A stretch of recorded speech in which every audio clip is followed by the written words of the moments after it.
Good morning, dear children. Welcome back to 8th Standard Social Science class.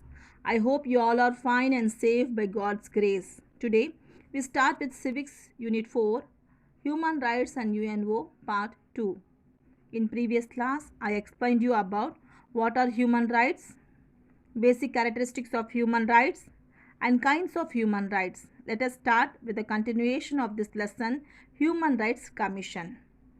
Human Rights Commission, the Economic and Social Council, a principal organ of the United Nations, was empowered to set up a commission for the promotion of human rights. National level and state level human rights commissions were established to ensure the protection of human rights. Children, let us learn more in detail about National Human Rights Commission, that is NHRC. The National Human Rights Commission of India was established on 12th October 1993. When it established? Yes, on 12th October 1993. It is an independent, statutory and non-constitutional body. Statutory means decided by law. Its headquarters is located in New Delhi. NHRC is a multi-member body which consists of a chairperson and other members. The president appoints the chairperson and other members. They are appointed for 5 years or till the age of 7 years, whichever is earlier. Children, NHRC has 5 divisions: Law Division, Investigation Division, Policy Research and Program Division, Training Division, and Administrative Division. So these are the 5 divisions of NHRC. The National Human Rights Commission is responsible for the protection and promotion of human rights in India. Next we will see State Human Rights Commission, that is SHRC. The State Human Rights Commission of Tamil Nadu was formed on 17th April 1997. It functions at the state level. It consists of 3 members including a chairperson. A State Human Rights Commission can inquire into violation of human rights related to subjects covered under State List and Concurrent List in the 7th Schedule of Indian Constitution. Children, this is the structure of National Human Rights Commission. National Human Rights Commission consists of a chairperson who is a retired Chief Justice of India, one member who is or has been a judge of the Supreme Court of India, one member who is or has been the Chief Justice of a High Court, 2 members to be appointed from among persons having knowledge of or practical experience in matters relating to human rights, deemed members, the chairpersons of the following national commissions: National Commission for Minorities, National Commissions for Scheduled Caste, National Commission for Scheduled Tribes, National Commission for Women. Children, now we will see human rights organizations.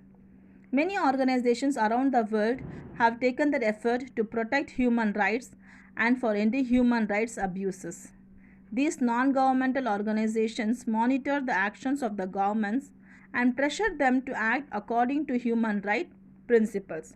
Some of these organizations are Amnesty International, Children's Defense Fund, Human Rights Watch.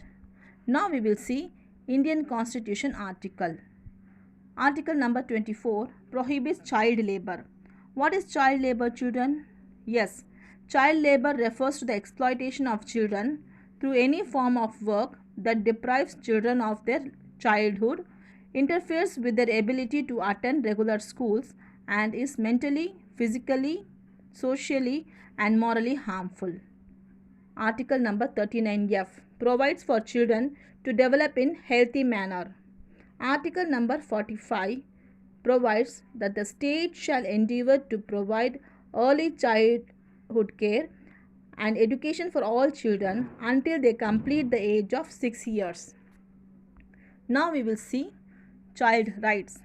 According to Article 1 of the United Nations Convention on the Rights of Child 1989, a child means every human being below the age of 18 years. Okay? A child means every human being below the age of 18 years. The Convention on the Right of the Child was proclaimed by UN on 20th November 1989. The child is considered as an important national asset. The future of the nation depends on how its children mature and develop. So, protection of children from all kinds of exploitation and abuses has become the main objective of our society. There are laws in India protecting the rights of the children. Right to Education Act. Article 21A provides that the state shall provide free and compulsory education to all children aged 6 to 14 years. Next is the Child Labor Act 1986. It provides no child who has not completed 15 years of age can be employed. Next is the Juvenile Justice Act 2000. This act tries to protect children deprived of adequate care and to reform the children by adopting child-friendly approach. And the next we will see POCSO Act 2012. What is POCSO Act 2012?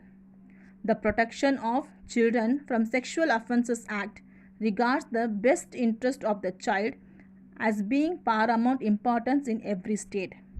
Children, now we are going to see child line number 1098.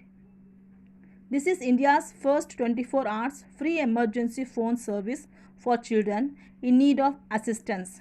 Special care is given for vulnerable children, those affected by child labor, child marriage, and children affected by any abuse. Now we will see women's rights. Women and girls' rights are human rights. Women are entitled to the full and equal enjoyment of all of their human rights and to be free from all forms of discrimination. This is fundamental to achieve human rights, peace and security and sustainable development. The Charter of the United Nations guarantees equal rights to both women and men. The Convention on the Elimination of All Forms of Discrimination against Women, adopted in 1979 by the UN General Assembly, is declared as an International Bill of Rights for Women. Children, in 1995, the Fourth World Conference of Women held in Beijing developed a platform for action to recognize women's rights and improve women's livelihood worldwide, and follow-up meetings monitored progress towards meeting these goals. The United Nations Development Funds for Women has worked since 1995 to implement the Beijing Platform for Action. Only when women and girls have full access to their rights will true equality exist. Children, next we will see Maintenance and Welfare of Parents and Senior Citizen Act 2007. This act makes it legal obligations for children and heirs to provide maintenance to senior citizens and parents.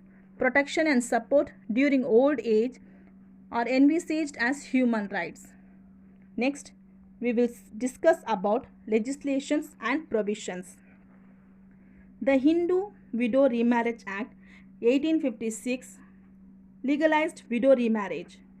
The Hindu Marriage Act 1955 states that the marriageable age for women is 21. The Hindu Succession Act 1956 ensures the right to women to inherit their parental property. The Dowry Prohibition Act 1961 provides drastic punishment for those ill-treating the bride in the name of dowry. The Eve Teasing Act 1997 gives relief to women. Indecent Representation Act 1999 prohibits the indecent representation of women in magazines and newspapers, etc. The Factory Act 1948, the Plantation Labor Act 1951, the Mines Act 1952, the Maternity Benefit Act 1961 protects the women workers. Protection of Women from Domestic Violence Act 2005 protects women from harassment by husband and family members. Dear children, now I conclude this lesson by saying that human rights are about equality and fairness for everyone, and it ensures that everyone is treated with dignity and respect. The protection of human rights is everyone's responsibility, and understanding and respect for human rights provides the foundation for peace, harmony, security, and freedom in our community. So, children, I hope you have understood this lesson. We will learn more interesting topics in our next class. Thank you. Have a nice day.